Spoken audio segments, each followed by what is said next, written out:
আমি ওদেরকে বলছিলাম কি রে খাওয়া দাওয়া হয়ে গেল, এই কথাটা শুনে ওদের মুখে হাসির ঝর্ণা বয়ে গেল। হ্যাঁ, তোমরা তো জানোই বাঙালি বাড়ির খাওয়া মানে একজনের খাওয়া হতে না হতে আরেকজন গিয়ে ঘাড়ের উপর দাঁড়িয়ে থাকা। হ্যাঁ, আমাদের অবস্থা সেই রকমই হয়েছিল। আমরা খেয়েছিলাম ঠিক 12:30টার সময়। আমাদের খেতে খেতে অনেক লেট হয়ে গিয়েছিল। কি করব, রিলেটিভ নেই, এবার ওরা সবাই খেলো, তারপর আমরা কন্যাযাত্রীরা বসলাম। আমার তো খেতে একদমই ইচ্ছা করছিল না, কিন্তু কি করব, গরমের মধ্যে এখন যদি না খেয়ে থাকি মাও বকা দেবে, আর সবাই কি ভাববে। মেনুতে ছিল লেবু লবণ, green sauce, fish butter fry, baby naan, chana paneer, Chandrachur chips, সাদা ভাত, কাজু ডাল, সর্ষে ইলিশ, স্যালাড, মটন বা চিকেন, চাটনি, পাঁপড়, লট চমচম, পান্তুয়া, আইসক্রিম, হজমোলা। মনে মনে ভাবছিলাম আমার তো এইটুকু পেট, এত কিছু রাখবো কোথায়, এত কিছু আয়োজন করার কি দরকার ছিল। দেখো, হিয়ারা কখন খাবে সেটা আমরা জানি না। আমরা কন্যাযাত্রীরা বাড়ি যেতে হবে, সেই জন্য আমরা আগে আগে বসে পড়লাম ওদের চিন্তা না করে। এবার আমি হিয়াকে বললাম তোর ফোনটা দে, আমি তোর ফোনে ভিডিও করে দিচ্ছি। তারপর এখানে পাতা দিল, পাতার উপর আবার কলা পাতা দিয়েছে, এটা খুব ভালো লেগেছে আমার। তারপর দিয়েছে লেবু, আর ওটা কি জন্য বলেছিলাম, হ্যাঁ মনে পড়েছে, গ্রিন সস আর ফিশ বাটার ফ্রাই। ফার্স্টে একটু খেয়ে দেখি। গরম তো ভীষণ, আমি গালে নিয়ে বলছি কি এটা, ই মা এত গরম কেন, বাবা গাল পুড়ে যাচ্ছে, এসব বলছিলাম মনে মনে। দেখো, আমি কিন্তু আমার মুখের রিয়াকশনগুলো ভিডিও এডিট করার সময় যেটুকু বুঝেছি সেটুকুই তোমাদেরকে বলেছি। বেশ ভালোই খেতে ছিল জানো, কিন্তু আমি পুরোটা খাইনি। ভিতর থেকে ওই ফিশটা নিয়ে একটুখানি খেয়েছি, আর বাদ বাকি আমি ফেলে দিয়েছি। তারপর এলো বেবি নান। বেবি নানটা সত্যি খুব ভালো ছিল জানো, আর সাথে যে চানা পনিরটা দিয়েছিল ওটাও ভীষণ টেস্টি ছিল। কিন্তু আমি তো খেতেই পারিনি। তোমাদের আগের ভিডিওতে বলেছিলাম না যে আমার শরীরটা ভালো যাচ্ছিল না, খেতে পারছিলাম না। বাড়িতে একটা কোনো বিয়ের অনুষ্ঠান বা কোনো কিছু হলে তোমাদেরও ঠিক এরকমই হবে। আমি জানি না তোমাদের হবে নাকি, বাট আমার হয়েছে। জীবনে প্রথম এরকম খুব বড় একটা সিচুয়েশনের মধ্যে আমি পড়েছি। অনেক রেসপন্সিবিলিটি ছিল আমার উপর, চিন্তায় তো আমার ঘুম উড়ে গিয়েছিল। আর আমার মুখের অবস্থা দেখেই বুঝতে পারছো, আমি পুরো কদিন ধরে না খেতে খেতে পুরো শুকিয়ে গেছিলাম। এমনিতেই আমি রোগা, শরীরে এক ফোঁটা মাংস নেই, তার উপর আবার এত প্রেশার আমার উপর দিয়ে গেছে, সেই জন্য একটু চাপের মধ্যে ছিলাম। গল্প করতে করতে পাতে পড়ে গিয়েছিল সাদা ভাত, কাজু ডাল, চন্দ্রচূড় চিপস, আর এদিকে সর্ষে ইলিশ। একটুখানি ভাত আর ডালটা মাখিয়ে টেস্ট করে দেখলাম, সত্যি খুব ভালো হয়েছিল রান্নাটা। কিন্তু আমি তো খেতেই পারছিলাম না, তোমাদেরকে তো বলছি। এদিকে একটা বিড়াল, হিয়াদের বাড়িতে অনেকগুলো বিড়াল আছে, একদিন হিয়াকে কমেন্ট করে বলবে যে এই বিড়ালগুলো দেখাবে, দেখাবে। তো ওই বিড়াল একটা ঘুরঘুর করছিল। আর এখানে দেখো বেবি নানগুলো আমরা কিভাবে বাটির মধ্যে সাজিয়ে রেখেছি। আর এই যে ইলিশ মাছ, ইলিশ মাছের প্রতি আমার একটা আলাদাই ভালোবাসা আছে, তার উপর আবার সর্ষে ইলিশ, সেই জন্য আমি তো ওটা মিস করবো না। আর কিছু খাই আর না খাই আমি মাছটা খাবো, এটা আমি আগে থেকে ভেবে নিয়েছিলাম। আচ্ছা, এইরকম কি শুধু আমি একা? তোমরা কি ইলিশ মাছ খেতে ভালোবাসো নাকি অন্য কোনো মাছ খেতে ভালোবাসো?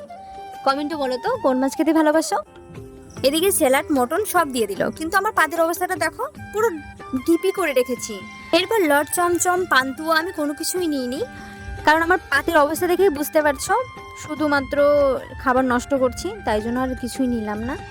তারপরে হাত মা ধুয়ে নিলাম। তোমাদেরকে একটা কথা না বললেই নয়, খাবারগুলো খুব টেস্টি হয়েছিল, কিন্তু আমি নিজেই খেতে পারছিলাম না। যদি খেতে পারতাম তাহলে আমি খেয়েই নিতাম সব কিছু। এখন এই যে এডিট করছি, এখন ভাবছি না খেয়ে খুব মিস করেছি। এখানে আবার আইসক্রিমের ব্যবস্থা ছিল, তো আমি আইসক্রিমটা নিয়ে নিলাম, আর ভাবছিলাম এই গরমে আইসক্রিমই আমার একমাত্র সঙ্গী, আইসক্রিমটাই শান্তি করে আমি খাবো। না, আমি আইসক্রিম ভক্ত নই, তবে গরমের সময় আইসক্রিম বেশ ভালোই লাগে। আমাদের হিয়া তো আইসক্রিম ভক্ত। এখানে তো সবাই ফ্যামিলি ফটো তুলছে, হিয়ার শ্বশুর বাড়ির সবাই। এখানে হিয়া, মা, বাবা, হিয়ার শ্বশুর শাশুড়ি, হিয়ার হাজবেন্ড, ওর দেওর, আর ওর যা, আর জায়ের মা।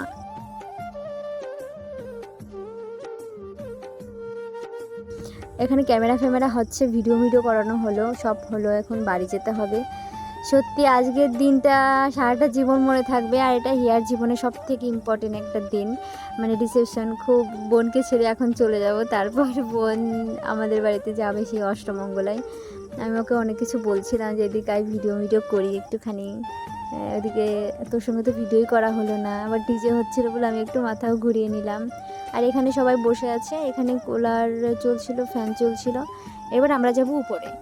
উপরে বলতে আমি ভগবানের কাছে চলে যাওয়ার কথা বলছি না, আমরা ফার্স্ট ফ্লোরে গেলাম, অর্থাৎ হিয়াদের রুমে। হিয়ার রুমটা একটুখানি তোমাদের দেখাচ্ছি আপাতত। চলো, এটা হচ্ছে হিয়াদের রুম।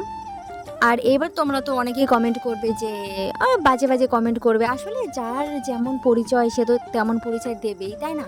এমনভাবে মানুষ এত বিচ্ছিরি বিচ্ছিরি কমেন্ট করে, বিচ্ছিরি কথা বলে, অনেক কিছু বলে, এমনভাবে বলে যে তাদের পরিবারে বা তাদের গোষ্ঠীতে মানে তারা এমনি অজন্মা মাটি ফেটে বেরিয়েছে, বুঝলে? তো তো সেসব আছে অভদ্র ছেলেপেলে, তারা বলবেই। তাদের মানে কি বলবো, শিক্ষা দীক্ষা কম থাকলে আর কি যা হয়। না না, তারা যে শুধু আমাদেরকে খারাপ কমেন্ট করে তা কিন্তু না, তারা যে শুধু এই বাসর ঘর দেখে খারাপ কমেন্ট করবে তা কিন্তু না। তাদের ওটাই রুচ, মানে তারা জন্মের পর থেকে ওটাই শিক্ষা নিয়ে এসেছে যে যেখানেই বাসর ঘর দেখবো সেখানেই গালাগালি, মানে বিচ্ছিরি বাজি একদম ভাষার নোংরা ভাষায় কথা বলে আসবো। যদি তারা এরকম না করে তাহলে তাদের শিক্ষা দীক্ষার অপমান করা হয় না, সেই জন্য তারা এরকম প্রত্যেকের ভিডিওতে যেয়ে এরকম করে। এবার আমার কথা শুনে অনেকে কমেন্ট করে বলবে যে তাহলে দেখাচ্ছ কেন, না দেখাতে পারতে? তো তাদের উদ্দেশ্যে বলছি, আসলে এটা তো আনকমন কোনো কিছু না, এটা তো কমন। সব বিয়ে বাড়িতেই সাজাই, তাই বলে কি আজে বাজে কমেন্ট করতে হবে? থাক, আর এইসব কথা বলছি না, এখন বাড়ি যেতে হবে, মুডটুট ভালো করে ফ্রেশ করে যাই।